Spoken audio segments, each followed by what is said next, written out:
zo dang le hen I Bible chang do ber ka Bible chang do ber chu Isai bung song ma le pathum changa kha ni a irong avatak ve atak lo thai lo kanom na hi mo anganam lo aglo thai to lo shim iming phu tu kaming phu tu hi kapu kanu pa ani sari nang rang da doi kan sang yo pathian fa te in en kol chau zel itum dan tuna hianin kan larai lo ma chop tam tak kan na ya tili atakram ero chu tlem timing kan mu chho ve zel boka asa takin akhum te po ti bel kan tuma ti chuanin engen yang adang thir sang sang hi pathian thulama po ni se kong kan zong ve zel ani kan athaber tu hi kan en tho tho ngai thosi tam mai sia zona po ni lovin nang ma wangin ka tong trai pha tam pha holam ve la tong trai tam zero tong trai na hi poimonia pathian fa te in hi engtia ka pui zel nge in tum hay aya zau zo khen in malak zel i tumem o hay aya zau zo khen in malak zel kan tuma alen zong te rut riana te po engkim ti zau zel kan tuma pathian zara ram chu oma mai ro chu in sakna tu te boi thlaka timing kan ti chau zelang thosi tamato are sanen kumensan nge in thau kum ni vel ya sei thadu men kha chu chuan thairia ta local vela thairia ta nge ti tu ka salo thairia ta nge an ti don are sakal dona mi ka salo ki chu ka kal vel tu chu ka sajilo fai nei tem ni lawe ti fa na yang mol thake dro fa nei nge na lo no ni hai tran fa so paruk ka nei fa so paruk ka ya nu tel lawin hau ta khop mai kan chau le chin thang au ka tu chot ang ti chu ka ho fa so paruk nu tel lawin ka tul pui ni college I graduate nu in eng ber nge iti college ka graduate nu hian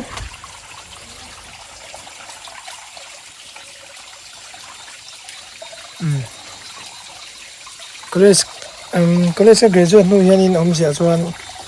tinga niang ho ma khanin college kal pa in ka thoka college ka zo nu a ho ma ka thok le a chimi zo a ka banga motor silna dor ka siama chimi zo a ai kona kan lo tel chawa chimi zo a tun din honi kan thleng ani chu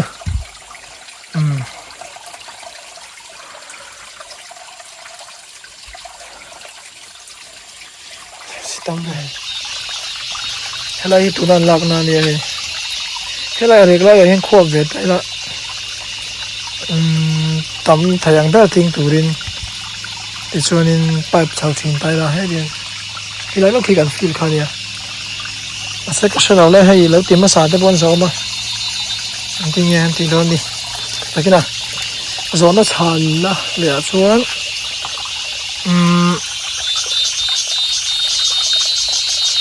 ai zo la yan tinga in sak in tum lo ni an tia tum lo pom chong lo ma sai in sa tu chuanin a mun de nga ya in hun kan nei lo wa ti chuan in hun nga ya chubaka in sak hi ya hau tak lu ka hau tak sa to tana chuan kan la ri ruk hri lo in hun te nga ya khatiang han sak anen angai nam lo tian za dam chuanin hun lo om le zet tu ati chuan kan la nei ve ma na tum lo top pom chong lo wa chuanin I course du ber ka course du ber chu sa lo le course du hi ka nga khom me kang ai ana soi du ber ka sa lo hai chu eng về đây về cho đến anh fans đây anh nghe ngay cái heo fans này về fans group ấy chú bạn nhị bạn thung ra trên xem về fans này về đúng không turin ai còn nào bọn anh về boxing đâu bố là đàn trái khi mua là cái cái lâu sang lại cho rất là chậu bảo hiểm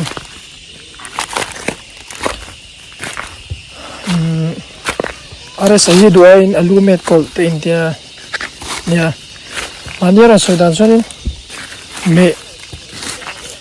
mẹ đang thấy là ở vàng in mẹ đang thấy là ở vàng in cho nên ở đây ra tia mà yếu xong về không mày cho nên khát lệ chú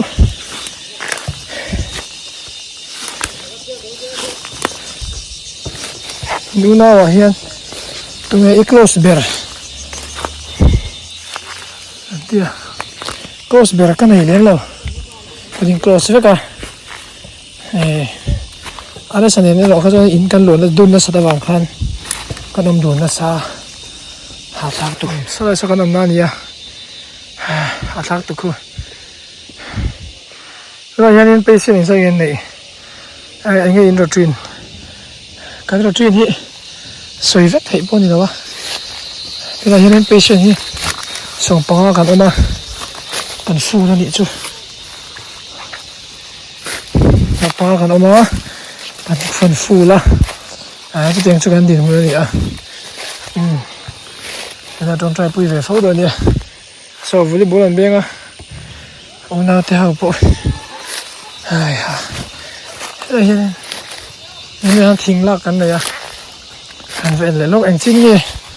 anh nói có cái bùi tổ lâu anh mai nên phải là anh tiếng anh lâu tỷ phèn về bùi bà lấy lúc nghe ở đây sahi ai có tel ma atel tirin tu na hun hi athen ring em athen ring em ring lâu lít tụ cái này achan chu ami zian en te ka ngai to a serious lâu về chin box ya tam ta ka về sei lo wa thì khá nên ăn tel sao à hôm nay khá là thiên sáng xí à cho nên chúng tôi khá nên chuyển theo nên chúng ta thì ai cho nên thì khá nên cái mà ha chúng có ai ở khăn anh tìm quy anh cho ông luôn thì khăn cái mà ha cái này thì cháu chân khá đi à căn bê sẽ không mấy tuổi hơn thì mua măng ram ăn hết lần thì mấy khi mà giờ chơi mua in khô khăn nuôi mấy tiền em nuôi tiền tụi khu cần khua khu lại khu cần khua này khu anh nuôi nó tụi cái hết chơi ngặt thế anh phải đấy mà cần phải rất tí cần tụm chứ inu na bây giờ nó tổ trang in anh tin ngày mà chọn chuyên căn na bây giờ nó có chỗ cái tổ trang in cái mà chọn chuyên đàn chứ chín phèn đàn cái số ngã buổi na chín phèn đàn thế cái số ngã chín phèn đàn nó mà cho nên cái trồng trọt à cái tuột chọc chín cái hoa cái tuột chọc chín cho nên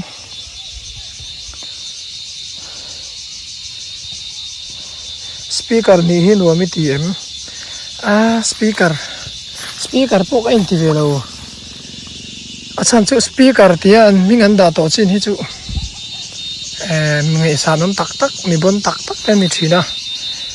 kỷ niệm chú thì hiện in căn tòn xe ta trang thế bắt hiện in bек ang căn soi về hay như mấy bác chú speaker han in ti tham tôi cho nên cái là anh lâu lâu trang cho nên nhớ bắt hiện rong bộ chú nuông thấy tốt ăn số ăn nuông cái gì na hiện rong bộ căn thấy về tốt cả mấy đồ chú trang cho nên chập chú không không có số dễ đăng tin gì cả ăn nuông rất là sao ông chỉ này ê trời chết cũng này ai ara nem la tuk skin care ro chin ngai nam lo hey ka dum to tuk na po mo an nghe ka man po khla ka mang lo in ka reng mai khai noi ro anti thak thak chun chuba ka eng na kan thoka tianin thil kan ti renga ka thiam vak lo tiang ti leu hi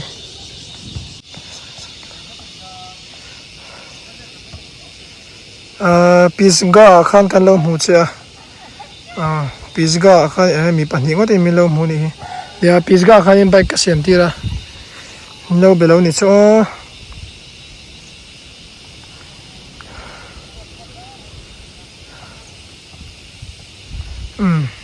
บางก็จะจ้างตัวเราไม่กับมันหมดตัววอลเลย์บอลกับเบงเวดัวทันสูเวเดพูดดังอ่ะพวกนี้เสือหลอมอเมนโซนแต่การช่างไม่เท่าไหร่วะแต่ใช้ในจุดทักอุเวเดพวกออกมาสารเวกเขตพอจุลวะช่วงนี้มีเราจงใจปุ๋ยชิ้นละสร้างช่วงนี้เขาเสร็จตั้งแต่กันโตก็ไอ้เฟสกันเดียล้มตะกันมาชนะมีเราจงใจปุ๋ยน่าสั่นเล่อุติเขากันหันสวยดูอันนี้ชูเท่าสิต่ำนั่นตุกลุยจังอ่ะโซน่าฉันชูเขาตักครบไหมตักกันอะไรก็เขาถ้าโดนนะวันนี้บอกกับเบงเวดนะไงปะโซน่าจะฉันกันสร้างกิมเราครบไหมอ่ะน้องเสียทีมอุละอันก็นี่เซ่อะไรสักพวกจงใจปุ๋ยอุละให้กอสเปล่าเตลุชาวดูนะกอสเปล่าลุชาวแต่พอที่ยังไม่ฟื้นนะฉันปากก็ไปเลี้ยงแล้วว่าอามาเนี่ยอินอามาโดนด่าเนี่ยอินทุกทุกนักเสียงเสียงกันที่วางอินก็ฟื้นพออังสองเขาจนก็เลี้ยงแล้วว่าตีเราตัวปั้นก็ตีจงแล้วว่ามาเสียเวทัมตาแค่จนโดนชิลเวทีนะมีคนร้อนปั้นจงแล้วมีคนชิลเวทีนะก็อยากให้เรียนก็ที่มันจะนี่ก็เราทำปุ๋ยเวทีนะอันนี้ปั้นเราต้องใช้ปุ๋ยอุละปั้นเสียงกินในตัวปัจเจียนี่อามารินน้ำมันทัดตัวเตะติมอลพอไงแล้วว่าชัดเจนเราเป็นก็เสียแล้วว่านี่พอมีก็เสียแล้วเป็นใครมีเราต้องใช้ปุ๋ยยิ่งมีต้องใช้ปุ๋ยนะครับการมันบอกโซ่ด้วยเฟนสเตย์อะไรสักเฟนสเตย์พอเราต้องใช้ปุ๋ยเสร็จแล้วเราสปอร์ตเสร็จแล้วจู่อามาเนี่ยนะอาทิตย์นี้นั่นสุดท้ายเนี่ยเฟนสเตย์มันรวมมั่งที่เจ้าว่าเป็นอะไรพอนี่ประเทศมันรัวนี่เสร็จไทยมาไม่รู้ลำบากปนนี่เสร็จแล้วสปอร์ตเสร็จโดนเนี่ยติค่ะกันทั้งสวยโดนนี่จูประเทศฟ้าเตอินะสองแต่พอไม่เราโดนใจปุ๋ยเสร็จแล้วไอ้วิดีโอเตะกันทั้งสวยดูกันจูวิดีโอเตะกันตามนี่จ้างส่วนเสียงมีเริ่มแล้ววะYouTubeวิดีโอกันเสียงเวทีเห็นไหมด็อกิเมนเทชันอ่ะเดินที่หลังด่าชัดอ่ะเดินกระดูกทีละที่ด่าชัดนั่นตามไปเราจูกันที่ตีเลยกันต้องรู้แล้วเนี่ยแต่ไอ้หนุ่มเชื่อแล้วก็เชื่อแต่ว่าเก่งขัดสนทีนะใช้จนกันติดต่อเราไม่รู้แล้วเลยติดตั้งที่กันในทีนะเกมมาฮีอาร์เอสไอคอนอัปเดตมาตั้งตัวอินเกี่ยวกับวิดีโอเสียงเตะเกี่ยวกับสิ่งที่กันนนติดส่งไปขายเราในเวทีนะแค่ยิงกันติดจนยามองสร้างอินติดต่อสุดตัวเราเบี่ยงของแม่สุดแล้วคอมเมนต์น่าจะบอกกันเราใช้เวลาไอ้เมลวิวเอ็มติดเตะอันรองบอลนั่นเองเตะไอ้เมลวิวเอ็มติดเตะเขาเราใส่เวสักชิมโดนเนี่ย